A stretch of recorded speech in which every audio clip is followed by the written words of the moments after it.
Pempengaruh Fatin Nabila menarik perhatian ramai selepas berkongsi kepentingan doa iftitah dalam solat. Dalam video di TikTok, beliau menegur kebiasaan ramai yang meninggalkan doa itu kerana ingin cepat, terutama waktu bekerja. Fatin menjelaskan berdasarkan hadis bahawa doa iftitah menjadi sebab pintu langit terbuka dan menasihati agar tidak meninggalkannya walaupun terburu-buru.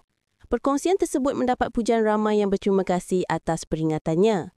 Doa iftitah dibaca selepas takbiratul ihram dan walaupun sunat, ia melambangkan kesempurnaan solat. 10 tahun kita solat, kita tahu tak maksud bacaan rukuk kita? Kalau kita tak tahu, jangan risau sebab video ni kita sama-sama belajar maksud rukuk kita. Tapi sebelum tu, tolong save video ni, senang untuk kita refer. And then share video ni dekat kawan-kawan kita juga supaya mereka faham bacaan rukuk dalam solat. Bacaan rukuk adalah Subhana Rabbiyal Azimi wa bihamdi. Subhana Rabbiyal Azimi wa bihamdi. Subhana Rabbiyal Azimi wa bihamdi. Apa maksud dia? Maha suci Tuhan yang maha besar dan dengan segala puji-pujiannya. Subhanallah. Guys, lepas ni kita rukuk dalam solat, kita dah tak melilau dah mengingat benda lain. Sebab apa? Because we are very conscious on the bacaan dalam solat. Masya Allah.